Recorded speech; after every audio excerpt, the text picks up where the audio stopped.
You're listening to Simon Scriver's amazingly ultimate fundraising superstar podcast, talking all things fundraising, charities, nonprofits, and more.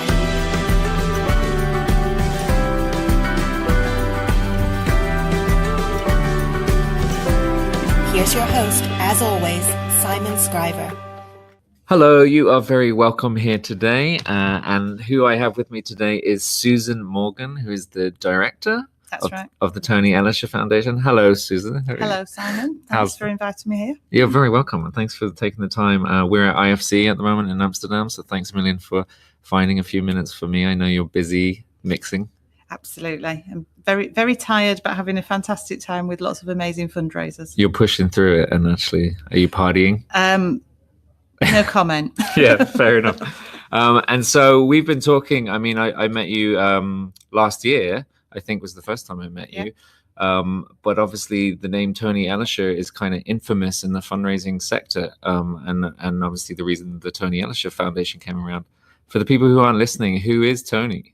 Tony is one of the most inspirational fundraisers that most people have met in their sort of fundraising career. He was a fundraiser for 30 years in the UK and on the international stage, but really sadly passed away at the beginning of 2016.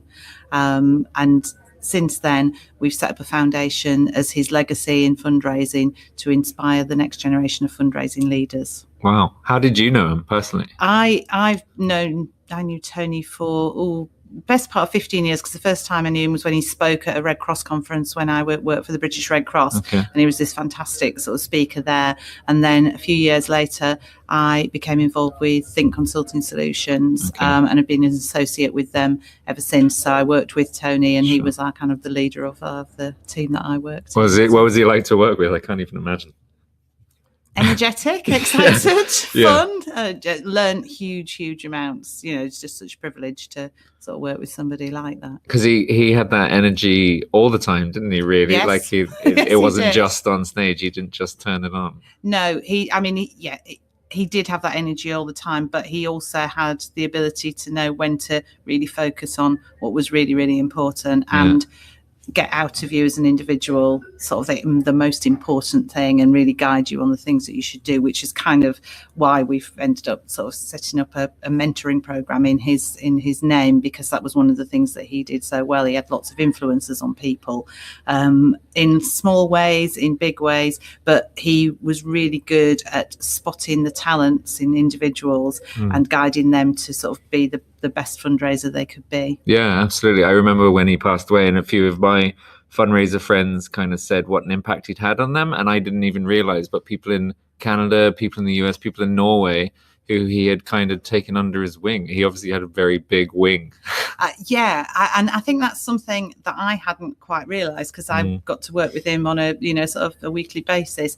But and in the last 2 years I've heard more and more of these stories with people who've been influenced and mentored formally by Tony. And you're right, it is global. It really is. It's quite incredible. And it's, we've got people that we know have had, he's helped over 15 years to people who he met at a conference and then did a follow-up conversation about their presentation skills, and that has made a huge change to them. So he's kind of transformed the sort of fundraising lives of a huge amount of people. Yeah, I can imagine. And I think I said to you that he actually had an impact on me. I think it was the very first fundraising conference I went to.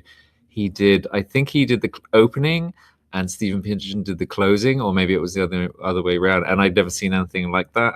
It was just that booming voice and the energy, and it was like deafening. Yes. But really intoxicating, to the point that was kind of when I made the decision that I wanted to be a speaker. And even one of my friends says to me now that I turned to her and said, one day I'm going to speak at this conference. I didn't know that. That's fantastic. And a few years later, I did the opening plenary at that conference in Ireland. And so he, I only had the fortune to meet him a couple of times, but I saw him speak a lot of times, and he had such an impact on me. And that's why it's such a nice treat to talk to you. You're very welcome. So what is the foundation going up to? Why does it apply to people to listening to this? Because I think it applies to everyone. It does apply to everyone. We're here to help sort of fundraisers we're looking for individuals who have fundraising at the heart of their sort of passion of what they want to do. So it is about a lifelong kind of commitment for fundraising. But what we're here to do is to bring out their kind of talent and potential through providing mentoring for them. And it's for fundraisers in all countries around the world. Our challenge is if you're the right person, we'll find the right mentor for you wherever you are. The program that we run is a 12-month commitment on a mentoring program where you'll work one-to-one with a mentor. But in addition to that, we do lots of work with you with a cohort, with a peer group of other mentees. Sure. So we do a workshop where you increase your self-awareness through the insights evaluator. I don't know if you've done the yellow, blue, green exercise. So you learn a lot about kind of your strengths and your weaknesses as an individual, which you can use in the mentoring to find out where you need to kind of focus your attention. So we do that at the beginning, and we do seminars. We're going to launch some webinars for the mentees. So it's more than just the mentoring. There's a bigger program attached. And this is for the mentees that get involved. There's no cost for them. Wow. Yeah, it is a selective process. You have to apply. So it's competitive because we are looking for sort of really talented individuals.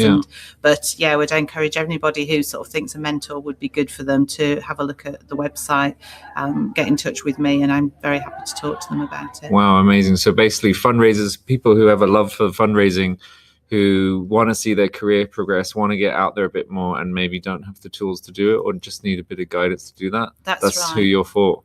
Yes, yeah, and I mean, we're working with the fundraisers we're working with are in the whole variety of charities. We've got tiny little charities where it's a sole fundraiser responsible to everything, for up to people in the biggest charities. But what we're looking for is the people that we can make, they're at that pivotal point in their kind of journey, really. So they may be ready to take on more responsibility, or they may need to kind of build their wider networks and understand the environment more. So it can be adaptable to work for anybody at any sort of stage in their career, really. Amazing. Yeah, I love that, what you said. Anyone who wants a mentor, you'll find the right person for them. You'll find the right fit.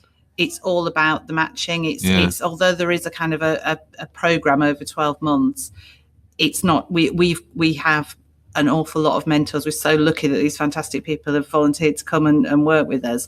But we don't just say, oh, you're there, there's a person coming in to be a mentee, tick them off. We spend a lot of time talking to both sides about what they both want to get out of it, because it's important that the mentor finds it to be a really beneficial and sort of process and something that motivates them. So we'll look at what their objectives are, what their goals are, what type of person they are, their geography, all sorts of different factors, and match the right people together. And we give the initial processes, making sure they've got the right rapport to get the most out of that first 12-month relationship. So amazing. That's the tricky job for me.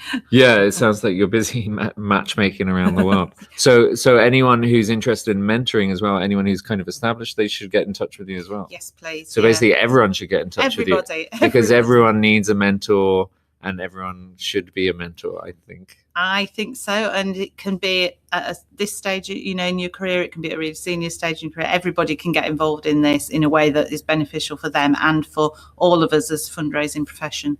Amazing. It's lovely. And it seems to really line up with Tony and what he was to so many people. Absolutely. I mean, he was so passionate about fundraising and the belief that fundraising is a really kind of valuable and sort of respected professional career. So it really is kind of doing what he was doing it in his day-to-day life, and we're carrying that on now, which is a real privilege. Brilliant. Good on you. Okay, so where should people go? What's the web address? The web address is Tony Elischer Foundation.org. And we're also on Twitter. Again, it's Tony Elischer Foundation, but it's FDN at the end. Or they can find me, Susan Morgan, on LinkedIn, or the foundation on LinkedIn as well. So lots of routes in. If you find us, we'll get back to you. Great. And I'll put a push out for it. But so Tony Elischer Foundation and Susan Morgan. Thank you so much. You're very welcome. Anything else you want to add or plug at the end? Putting you on the spot. Just to say, really not just about our mentoring, but about mentoring as a whole. I did a session here sort of yesterday, and it's just really struck me, having worked with the mentors and mentees in the last sort of 12, 18 months, how incredibly sort of valuable it can be for your own personal development. And so I would really encourage anybody to truly take control of their own development. You have to put work into it to make it work. It's not something that happens to you. So you've got to be prepared to put the effort in. So everyone, if they go to Tony Elischer Foundation, and the applications will be open again, but generally just get in touch with you and they can chat through it. Absolutely. Very happy to talk to people, because it's, we're just there to help all fundraisers sort of do a fantastic job. What a great mission. All right. Thanks so much for your time. Thanks for coming onto the podcast. And we're going to sign off now. So thanks a million. Take care. Bye-bye. And now a word from our sponsors. So we're coming to Vegas to talk about donor love, all things donor love, the principles. We're going to share a whole bunch of practical examples. Two-day masterclass. We've got lots of stuff we can cover. We're happy to cover things you want. Ask questions in advance. We'll be in touch with you beforehand. So it can be kind of customized to what you guys want and need, unique to Vegas.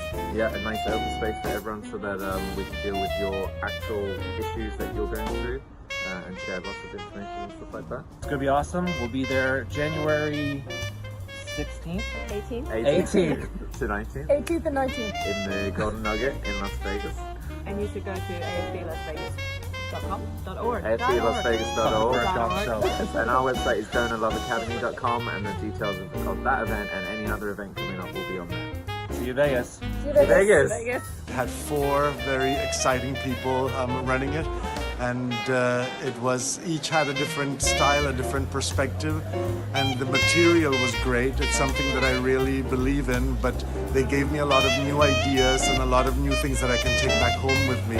And as happens in these master classes, sometimes you get an idea that's not necessarily directly related to what has been said, but it's a great idea to take back anyway.